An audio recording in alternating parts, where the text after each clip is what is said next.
and welcome to another episode of Wild Ones podcast. We are your hosts. My name's Alicia. And my name is Gillian.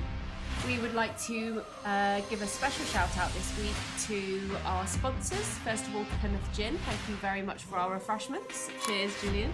Cheers. We also need to thank Red Rock for our printed hoodies, and we've also got t-shirts in these as well. But the weather's too cold to wear t-shirts at the minute, isn't it? Chapping. Yes. Ooh, good word.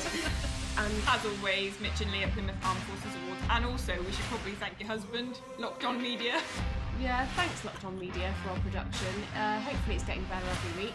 If you've got any feedback and you don't like us, just let us know. You know, we're after some feedback. We can find another husband. I mean, producer.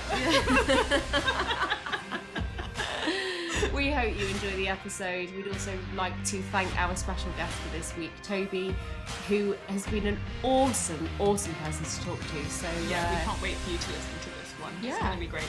Grab a drink and get yourself comfortable, and don't forget to follow us on all the social media channels, and we will also be putting links to Toby's Street Factory social media channels as well, so you can give them a follow, give them a like, and check out what they're doing. Thank you. Enjoy! Hello and welcome to Wild Ones podcast. We are joined this week by Toby G. How are you today, Toby? Very good, thank you. Now, we are going to be having people on the podcast every week, everybody with a different story to tell, and we don't want to have the same kind of people every week, so we're mixing it up massively this week with Toby. It's very different to, I think, what a lot of our listeners and viewers might be expecting from us, but we're not going to be sticking to just adventurers, explorers, and military people. So we've got Toby. Yeah, I think it's important as well. Like, Toby, I'm not sure if you're aware of kind of our motto, but stories of resilience, stories of bravery. And I think from what we've done in terms of research on you, you fit those categories massically. Very brave and very resilient. And inspirational. Absolutely. Yeah. And influential. Yeah.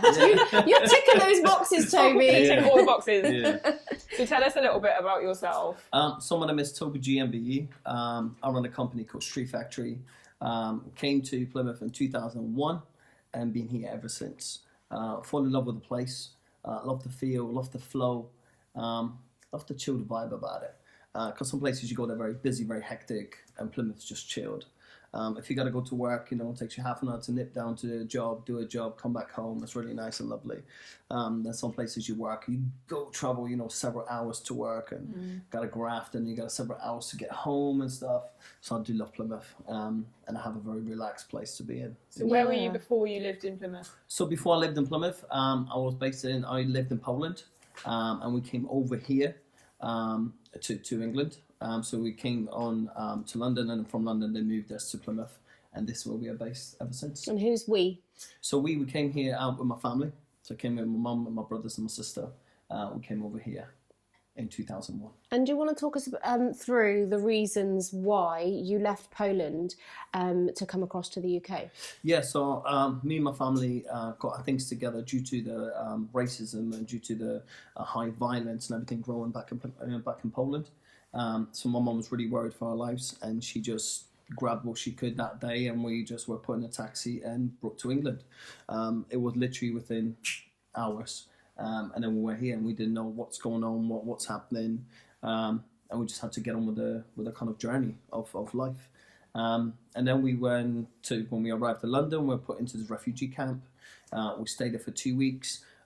Really lucky that my mum was really resilient and strong and driven, and she fought for us every day that they release us into the country, so we didn't stay in the camp for too long. The camp wasn't very nice, but then they moved us from the camp straight to Plymouth. Don't know why Plymouth, but it was, and it's just meant to be. Lucky you. We ended up here. Yes. Yes, it was very, very amazing to kind of be put somewhere, and suddenly it's magical. It's kind of meant to be. And your background isn't just Polish, is it? Your background is Roma as well. Yes. I'm a Romany Gypsy. I speak the language. I live the culture. I love everything about my culture, my community. And there's an amazing thing to be able to share that and to mix that. Like me and my wife, we mixed our cultures together, and kind of we created our own culture. So we took the best of both and created our own from there. So you sound like you're surrounded by strong, independent women as well. Oh, I tell you what, women, very, very important in my life, especially my wife, my mum, my mother-in-law, my sister-in-law. Very, very strong, driven women. And I think that's what made me be who I am and be so aware and conscious to the world I live in. I think because of these strong individuals in my life. And how old were you, sort of as your first memory back in Poland, going back to the persecution and racism that your family suffered? What do you remember of that? I think my first experience was when I was 6 years old. And I can remember that. I was 6 years old, going through this market to buy food with my mum. And then she was buying fruit and veg. And then this guy who was serving us, he kind of shushed us away. He said, "Shush, go away, you gypsies, go away." And my mum went, "Oh, come." And then we moved very suddenly, very quickly. And I was confused, like, why is he shushing us away? Did we do something? And I didn't get it in the moment in time. So we moved on to the next one. And then this other person said to us, "Sorry, we don't serve gypsies. Get out." And then I went home and I was like, "Mum, what was that about? Like, what is this? What is this thing?" And then she explained to me what racism is. And at the age of 6, I understood, felt, and experienced what racism was. Have you ever had to go through that similar feeling since being in the UK? Yes, I mean, when we arrived here in 2001, you get people who don't understand, who don't know, who just haven't had the opportunity to meet other people, to meet other cultures, to learn from other people. And they had a different mindset. So yes, I have experienced that when I came here in 2001. But since then, there's been a massive shift, massive change for me personally and my family and my friends that I'm aware of. So there's been a massive shift, I think, in the community and in the mixture of cultures, I think, in Plymouth. Yeah, people seem to be a lot more culturally aware and accepting now, even than they were 10 years ago, in my experience. I mean, you work in London as well, don't you, Gillian? So... Yeah, it's interesting to ask you about this, actually, because I lived in London for all of my 20s, and now being back in Plymouth, which is where I was born and raised, I do still feel like there is a big difference between places like London and Plymouth. I'm not saying that Plymouth is full of racist people, of course it's not, but I do think that some parts of the country are still not as obviously multicultural as being somewhere like London. And it's not because the people are racist, like I said, it's probably just because they're not exposed to many different cultures and different types of people. Definitely. That's one of the biggest things, having the opportunity to mix with other cultures, having the opportunity to actually meet somebody. Because lots of times people might throw this comment, I hate them or I dislike them, and be like, do you know one? Yeah. Do you know what I mean? And maybe they do heard of one, but there's thousands. So you maybe met not a nice person, and then you just got to meet the nice person, and then you'll be like, oh, okay, so it's good and bad everywhere. Because if you really look at cultures and look at people, there's good and bad everywhere. Yeah. So for me, the hardest thing is, just by you looking at my skin, you presume I'm bad. And that's for me really hard, for people not to see my potential, my kindness, my goodness, just to see me bad just because of my skin colour. I think, have we might have spoken about this before, Toby? Have you got a bit of Indian heritage as well? Yes, so our Romany Gypsies originate from India. Oh, okay. Yeah, so that's I think it's roughly 500 years ago that they moved from there. Nobody discovered yet why this certain clan of people just decided to move and travel around the world. So they haven't discovered why. They know where they started, where they've moved, where they've gone, but they haven't discovered yet why, what happened, what was the big... Maybe like you, they just wanted to go out and do great things. Maybe something changed, maybe something happened at that moment in time and they just wanted something different. And I think those people just moved and travelled. And that's one thing that makes me really proud and honoured to be a Romany Gypsies, because the persecution, the hardship, the kind of struggle these people went through. I am only here because these people survived. Because my family's tree survived. My gran was a tough and strong woman. She was a child. She was in Auschwitz, and she survived as a baby. Now, if she didn't survive, I wouldn't be here today. Yeah. So I was so lucky and so amazed that my family went through so much pain and struggle, and I'm here today to say that we've survived. We've done it. We're still doing it. We're still surviving. And that's one thing I love about Romany Gypsies, that we constantly adapt. We constantly move, we're constantly changing. We're not trying to be stuck too much in a certain way. So it's about adapting and growing and moving all the time. And you've got a big family yourself. You've got 6 children, Yes, I haven't do. you? Yes, I've got 6 amazing kids, all talented in all different shapes and forms and things that they like to do. Very proud dad. Have your children come across any racism because they're from a mixed heritage background? I think it's different from our children because, like I said, Plymouth has changed so much. In the school they're in, there's lots more understanding, there's lots more mixed cultures. And our children are growing up, I think, in a generation now where it's okay. Yeah. It's normal to have someone from another country, normal to have someone from a different culture or religion or belief or a different language. It's normal to them. I think to us, to the older generations, what we need to catch up on to what they see. Yeah. Because one of the most beautiful things I ever seen was my daughter when she was little. She went to school and she said to me at the end of the day, "Daddy, I made friends." So I'm really excited. My daughter's really buzzing. She's hype. I'm like, "Which one is it? Which one is it?" She said, "That one over there." There's loads of little girls running around screaming, going crazy. I said, "Which one? That one?" She said, "No, Dad, that one there." There's loads of them. So I'm like, "Which one? What, the little black girl there?" She went, "Dad, what is black?"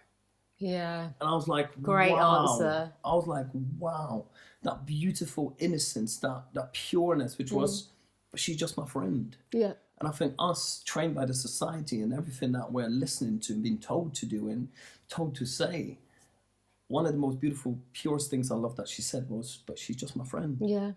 And that there changed my mind about everything I'm learning and how much I listen to the PC thing about being politically correct. And just about people. Do you know what I mean? You're just a friend. You're just so my neighbour. right about that generation being very different, even to ours, and we're only one generation up. I mean, Yes. my youngest son's got long, blonde, curly hair, and the amount of times that I take him into a supermarket and someone will say, "Oh, what a lovely little girl," and I don't correct them because I don't want them to feel bad, because Yes, that's yeah. not within me to just make people feel bad. You know, I just, yeah, very nice. And my eldest son is half Spanish, Yeah. so he's very dark in comparison to my younger children. Yeah. But they've never ever had people be negative about that towards them Yeah. from their own generation. The only Definitely. people that have something to say about it is people probably of a similar age to us and older. An older Yeah. generation, yes. Because we Yeah. had a different experience, I think. And like I say, like one incident that happened to me was several months ago, which was kind of a moment in time where you kind of think, okay, this lady was much, much older. And sometimes the older generation, it was okay back then. And that's what people forget. Back then, it was okay. I know it's not okay now. But someone with an older generation, we've got to be more patient. We've got to take our time. We've just got to educate with positivity, not with hatred, not with this aggressive attack onto people. It's about being really calm and just giving people an opportunity to learn. Because if you don't do that, people do get annoyed and people do get their backs up and people want to protect themselves. So I think it's important when you're sharing knowledge and information just in a positive way. So that brings us on really nicely to Street Factory. Tell us about the origins and how you got to the point where you are now. Yeah, so the origins are, I met my wife, TR2, at Theatre Royal. We were both working there. She was the acting teacher, I was the dancing teacher there. And we were working in separate units, doing our stuff. And then one day we got to talk. And we talked about hip-hop. She loves hip-hop, I love hip-hop. So we got talking about it, and then we were like, "Oh, what about if we just work together?" She just come back from New York on a place called City Kids, and they run what we run now, but on a massive scale. So we started talking about it. She said, "Yeah, we should work together. We should do something similar." We don't call it the projects in Plymouth, but we do have areas that need help. Our community, our own community on our doorstep needs help. So why don't we just do it? I was like, fantastic. We started, I came up with the name Street Factory. Street Factory for me was the factory that produces people from the streets, people who have struggles, who have difficulties, but they come all different shapes and forms, their difficulties and struggles. And it's about giving people an opportunity. Because I remember when I was younger, no one ever seen my potential. And that was something I really, really struggled with. Like, everyone seen me as a gypsy, as a troublemaker, as a bad person, someone who's never going to achieve nothing. And that really, really kind of upset me, and I wanted to do more. I was always out there to prove something. And I think by having my own children and the love they get from me and what I see and what I feel, and I'm thinking there's other children like this who are like me, where they weren't seen, they weren't heard, and all they need to do is be seen and heard for them to achieve whatever the dreams are in the world. Why don't we become that? And that's where Street Factory was born, and it's now an incredible place, a home for many, many kids and adults to come in and find themselves and discover who they are. So during that process, you got to fall in love with a wonderful woman as well. I was going to say, when you started it, then you weren't together. an item. We just were really, really good friends. Colleagues. We just clicked. You know when you click with someone? Yeah. So on that respect level and friendship level, we were just equal. It was amazing. It was incredible. And one of the most loveliest things was, so everyone walked in the room, everyone sat down. I sort of arrived right at the last minute. So I walked in the room. Everyone had chairs and everything. So I was like looking around, where do I sit? And Jo got up, got me a chair, and she went, "No, you can sit next to me." I was like, wow, that was so kind, because everybody else in the room was more like, I've got my seat, and I'm ready. Yeah. Do you know what I mean? And her kindness, I was like, wow, that was really nice. And especially for me, coming from a Romany Gypsy background, we're kind of very, very old-fashioned, where I would have got the chair for you as a lady, and she got the chair for me, so I was a bit like, oh, okay, that's weird. That's a bit weird. And I was like, oh, thank you. Sat down and we started talking, and ever since we, just been together. I've heard you describe her as your queen, Oh, which she is lovely. She is. And I think that's something, again, that comes from our culture. Women are really important to us. Putting them up there is really important, because if you have a strong woman with you, you two just are so strong together. That bond is so important, I think. And sometimes I see it and it's a shame not enough people do it. If you just put that woman up there, she becomes your queen, then you're a real king, because you have a queen. And that's something I think that's really important. Oh, I know, I'm so nice. So nice. I'm literally like, I could cry. I love listening to you talk, because you're so passionate about And it's everything. amazing that you can live together, be parents together, be a husband and wife together as a family unit, but also work together to Business create partners, something yes. so incredible for other people. Like your friends, you're in a relationship together, and business partners. That's very cool. Definitely. I mean, sometimes at the beginning, people were like, don't you just want a break? I said, break from what? I said, when you hang around with your best mate, do you need a break? No, you're just having a great time. I said, that's how we feel.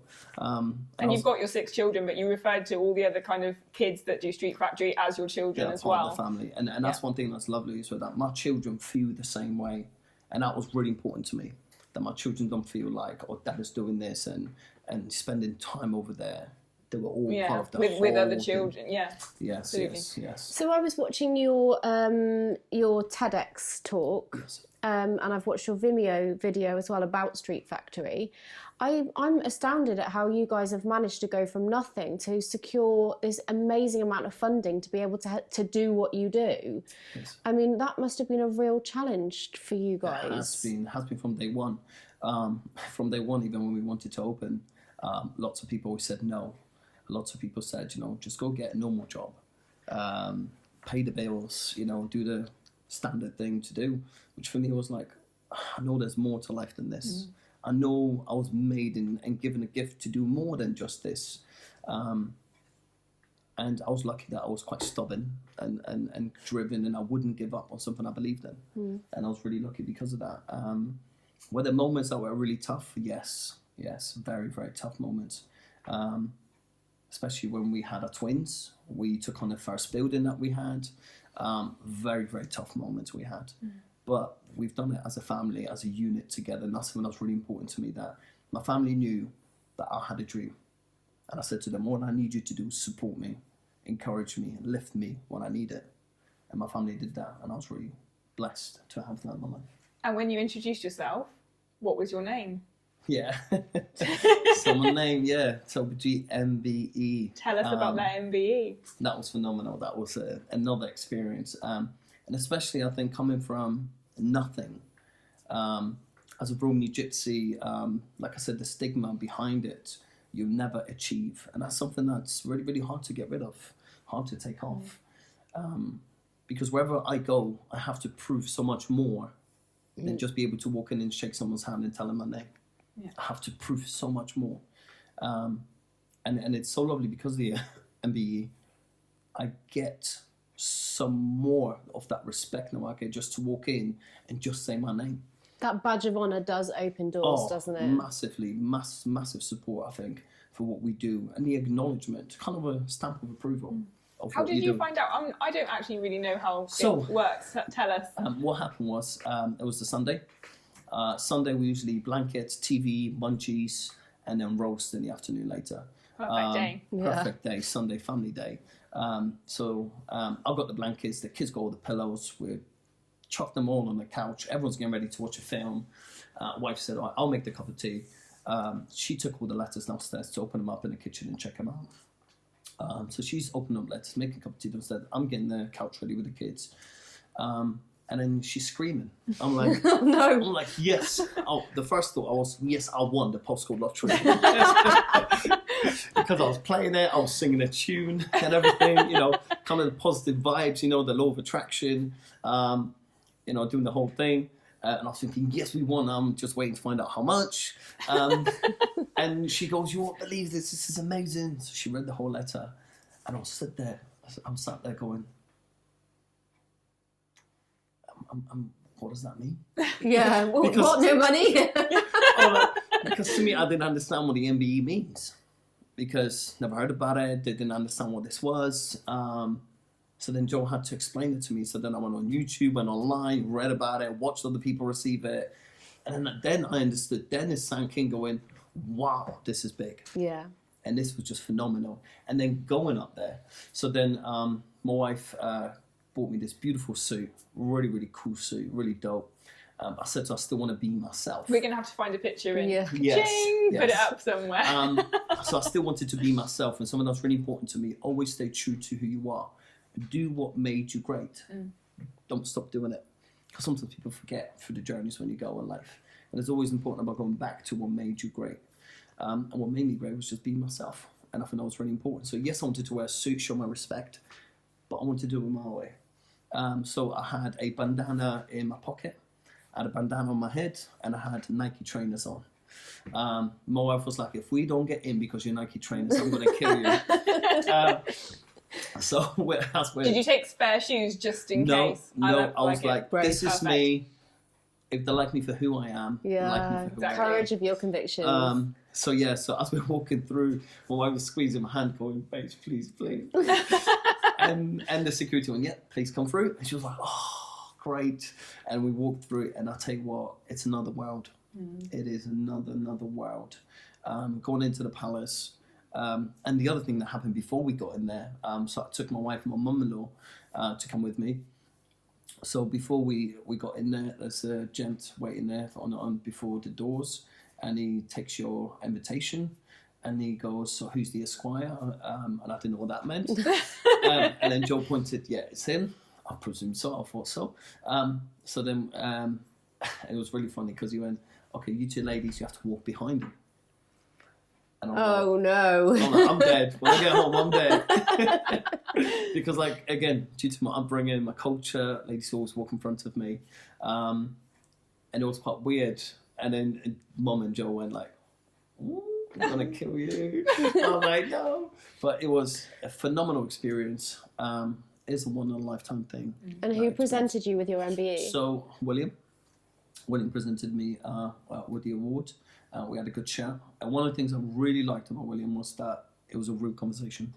It wasn't what I kind of presumed it might have been like, "Oh, hello, how are you, goodbye." It was a real conversation. And I jumped from subject to subject, and he knew about every subject that I talked about. Oh, that's awesome. So I talked about Street Factory, what we do, and he said, "Yeah, you're based, da da da da da," and you knew where I was, what I was doing. Then I said, for the opening, I'm giving you an invitation. I would like you guys to come down and be there part of the opening. He goes, yeah, cool. Just send us a letter through the guys from the MBE. So I'll be sending them a letter in for the big opening. So hopefully, Oh wow. yes, that'll be amazing. And when's that going to be? So hoping that 2020 December will be the opening. If not, then a couple months after, because sometimes there's delays in building and stuff like that when you do. But it was an amazing experience. But the coolest thing was when William was walking out of that place, he had these two guards with him, and they looked sick. Yeah. They were just like amazing. They were like so sharp. Like if you look at a dance routine, choreography, everything, like it was precise. It was to like a second of a second of a second. They were like here, like marching with them, and they're like, you knew if you sneezed, they cut your nose off. So they were like so sharp and precise. They looked really, really dope. But the whole day, it was just mind blowing. Then we finished. We've met up with some of my dancers and filmmakers and stuff that young kids that we've trained before, but they all live in London now. So they were like, oh, Toby's coming down, let's bring everyone down. So we met up, and I thought we'll celebrate, have a party, and just have an amazing time. And I just sat there like this. Just so shocked and overwhelmed. Like somebody pinched me. Did that just happen? Did I experience this? Was I in there? It was just a phenomenal experience. You know, my husband and I went to the Buckingham Palace garden party a couple of summers ago. So we got to walk through. We didn't actually go into the palace. We were just in the garden. But we were really like similar in what we actually went onto Google Maps and we dropped a pin. You know, when it shows you are here, and we screen dumped it because we were like, "This is so cool. We need to be able to say that we're here." That's amazing. And we got Princess Anne that coming along to say hi to everyone, and she was awesome. Really good banter and. Yes, I only seen her from a distance because I've been on the Spurs Personality of the Year, and she was there. She was passing Neil Morden, and did you, on Netflix I've been watching The Crown. Yeah, and there's bits and pieces about her there and stuff like that. So it's quite cool, and she has that personality. So it's really cool. Yeah, very cool. And I guess coming from your background, you could never have seen. Happening to you at all. It must be it's phenomenal, but it's not only just for me, for the Romani community. This is massive. We've been acknowledged by the royal family, so not only me, but we've been acknowledged as the Romany Gypsies. So we're not just the troublemakers, the not good, the bad people. Do you know what I mean? We've been acknowledged for something great, because we have so many great people in our community. But I think that acknowledgement raises that profile. Kind of gives people a double look sometimes. Gives them a second chance. More of an opportunity. And I was going to say, to have been in a refugee camp like 20 years, was it 20 years ago? 2001, So 19, 20. To get an MBE. It's phenomenal. It's 17, 18 years later. It's mind-blowing. Yeah. It is mind-blowing, yes. Are you aware of whether you're the only Roma Gypsy descendant to have an MBE? No, I haven't checked that out. Yeah, we need to check that. Yeah, that'd be quite cool to check out. Yeah, how many others? So it's just me. Yeah, definitely. Because I think when you inspire and you create positivity in the way that you do, owning a label like I Am the First is nothing but a good thing, because then you can encourage more to go in the same direction. Definitely. Because I did a job in Wales. There's a school that's got high numbers of Romany Gypsy children, and that was the coolest experience. First time in my entire life I taught a whole class in Romany Gypsy. Wow. Never done that before anywhere. The whole class was just Romany Gypsy children. We spoke in the language. We talked about the education, how important it is, how hard you have to work and go out there and make us proud. And it was just incredible, phenomenal. And that happened because of the MBE. So there was lots and lots of things that were happening after. So forgive my ignorance. I don't know anything about the Romany Gypsy language.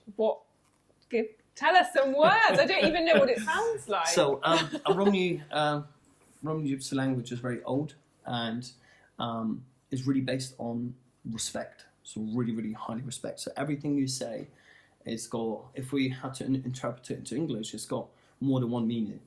So if you say Wacho, but it's the way you say it. Say if I see my gran, I'll say Wacho, kiss her hand, kiss her forehead. It's that great respect that's really important to show. Is it based on other languages? Is it similar to any other languages? Or it's got some similarities to Indian, but because the Romany Gypsies travelled all around the world, it kind of adapted and moved with all the parts of the world that people are in. That's so interesting. And it's quite weird, because sometimes you meet, I know, you say me from Poland, some from Germany, we have similarities, but there's some words that are totally opposite. So there's a basic foundation, I think, but it changed due to the places you were born to or you moved to. It's a really unique language. It is, and it's only passed on from family to family. So it's not written, it's only passed on verbally. Do you speak to your children in Romani? Yes. We use that language, but it's my children's choice if they want to learn it. So once my children come to a certain age, they say, Dad, I want to learn it. We sit down, we spend the time. If they're not interested, they're not interested. It's up to my children, they've got a choice. Very Excellent. So yeah. So Street Factory, if for example, we were talking about before we started recording, my 6-year-old has got loads of energy and we're struggling to channel that at the moment. So if I said to him, right, we're going to go and try something new, how would we go about finding Street Factory, getting down to you, and what could the day be? What could we expect of it? Cool. So the easiest way to find us would be online or Facebook, or if not, speaking to other people who have attended it, because that's the most beautiful thing about Street Factory, the word of mouth. How many people talk about it, how many people tell other people about it. It's fantastic. That's where most of our people have come from, other people talking about it, which was fantastic. Then you turn up to a session's totally open. We always say to people, wear comfortable stuff, so if you want to jump around and stuff, make sure you got comfortable stuff. What happens, you walk through the massive graffiti shutters, and then you walk into the main space and you've got seats, and then there's a dance floor in front of you. On this side here, you've got people serving teas and coffees and little snacks. So it allows you to enter without anybody seeing you, because everyone's eyes are on the dance floor. So you get to walk in. If you're a bit shy, you can walk in, watch, observe, take a seat. And when you're ready, you jump up and join in. So that's one thing I really, really like about a venue and the space, the way it's laid out. It allows you a really easy flow in through the building. And you always have the volunteers that work with us, who will welcome you, who will explain to you what to do, how it works, where is what. And then if there's anybody that wants to speak to me or needs some more information or wants me to kind of break the ice, one of the volunteers will give me a wave. That means, Toby, get here and have a little 5 minutes. And you talked about a big launch at the end of the year, fingers crossed. Tell us about that. So, Street Factory, we're planning to have the first hip-hop theatre in the country and want it to be based in Plymouth. It's going to have its own theatre, its own recording studio, its own cafe, its own computer suite, rehearsal studio for dance and theatre and everything else, showers, toilets, just anything you could think of. Want it to be in the building. I'm really excited by this. I want to go and learn some hip hop so that I can go and do a little Wild Ones thing. Because it's not just for children, is it? It's for adults as well. For any age. That's the beauty about hip hop. Hip hop hasn't got age. Hip hop hasn't got a culture restriction or religious restrictions. It is just hip hop.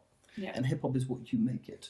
And that's one thing I love about hip hop. And the main things what I love about hip hop is the elements that I live by. So we are part of the hip hop culture, not the hip hop genre, because you've got the music genre, you've got the kind of dress code genre, the kind of the social media genre of hip hop, and then you've got the culture, and the culture is based on the 5 things, which is respect, peace, love, unity, and having fun. That's the 5 things we're based on, and that's something that's really important to me. So in this building, I want it to be a home for artists, for creation, for opportunity, for discovery, for making, for just being able to do something with nothing. So one of the things I know when I was a kid, if I needed a film made, I'll go to my school, which was Lipson, and I'll speak to the techie guy and I'll say, yo, could you film this for me? And he'd be like, okay, Toby, let's do it after school. We'll film it, we'll get some of the kids to do the lighting, and it was done. Yeah. Do you know what I mean? It was done, but it was done in the community. It was done with everybody else because I couldn't afford to pay anyone. I was just thinking myself, but I wanted some footage to show people what I can do. And this was just done. And that's something I want to do in Street Factory. So give people the tools, the kit. And then all you need to do is to turn up with people who love doing filming or photography or the lighting or the music, and then just bring them together and then just see what happens. And this ties in with you, one of your other shared visions with your wife of teaching to teach. That is really important to us, really, really important to us. So teach to teach it's something that's like ingrained from day one when you enter Street Factory. So that's really important. So we give that to you on the day one, which is really important. So we teach you about the elements, and then we say, take those and share them. Take those and do something with them today. But we ask you for it today. Do something with them today. Even if you see your mum or dad, give them a hug. Make them a cup of tea. Say hello. Do you know what I mean? It's those little gestures that are big later, because it always starts somewhere, and that's really important. So teach your teachers about when you enter the space today. I was really welcoming, I was really respectful, I helped you, I gave you all that respect and love and support. I'm asking you to take that and give that to somebody else now. So that's what teach to teach means. Anything you've learned today, share it with somebody else. Let that ripple effect carry on. And then it goes into hundreds and thousands of people who share the same ethos. And I love the idea that you've got some of the kids that are already good at dancing, teaching some of the adults or the older kids who've never danced before, and then like getting them to bust a move. That's great. Yeah. That's one of the coolest things. I mean, once we had this little kid, Magic Jack, who used to dance with us years ago, and that was the coolest moment was because he was very, very little. He was tiny, and we had this 6 foot something guy who came in, and he was like, "Oh, I'm going to learn how to bust that few moves." We're like, "Okay." He's going to teach you. And he looked at me like, well, this little kid. Yeah, because he's got the knowledge. You haven't got the knowledge yet, so he's got the knowledge. He's going to share it with you because it's foundations, and all foundations are the same. So he was learning from this little kid. It was amazing to see this really tall guy, this little baby, and learning from him. But for him, it was tough because you expect a teacher to teach you. What makes somebody a teacher? Do you know what I mean? Just need to have the knowledge, don't you? Exactly. That's what we need. As long as you have the knowledge, you just get pass it on. And that's something that's really important to us in Street Factory, just to give them that power and give them that acknowledgement and that respect. Yeah, and I guess that buys into the whole ethos as well of not leaving age, race, religion, background at the door and just going in and doing your thing regardless of those things. And that's one of the most beautiful things I love is I am Toby and nothing else matters. Yeah. That moment in time, nothing else matters. When you're in that space and you just want to dance and go nuts, it is just you. Do you know? And I work even with dancers who have disabilities, and in that moment in time, none of that exists. It just doesn't exist because it's me and you, and that's it. And that's something that's really beautiful. What are your plans for the future with Street Factory? So yes, moving on from 2020. Yes, so imagine the building is open. The building will have its own businesses running in the building that will produce profit, and the profit will be put in the pot to then support local kids and adults, artists who want to go farther with what they're doing. Because lots of times we face that's really difficult is people are 16, 17, parents are like, you got to get a job. Yeah, but I love dancing, I want that to be my job. Yeah, but you obviously can't, you got to just get a normal job to pay your bills. We would love to have a fund that we support these young dancers. We'll say to them, right, Monday to Friday, you're working. You're training, you're teaching, you're learning, you're studying, and that is your job. And a Street Factory pays you a wage to learn and study. Then you can pay for your house and everything else, all the bits and bobs. That's something that's really, really big dream of mine, because I know when I started, there wasn't enough support. When I started, I did it when nothing existed. I had to do everything myself, and it was super tough, super tough. But I know by being given a little bit of support, a little bit of appreciation and opportunity, you just fly, you know. And during my journey, I was very lucky. I've met some amazing people who gave me those things. You met Simon Cowell, didn't you? Yes, several times. Yeah, Are his trousers really as high as they look?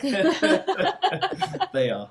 And his shirt is opened up, and his teeth are very white. Awesome. Yes. Just before we wrap up, is there anyone else that you can think of that you met that blew you away?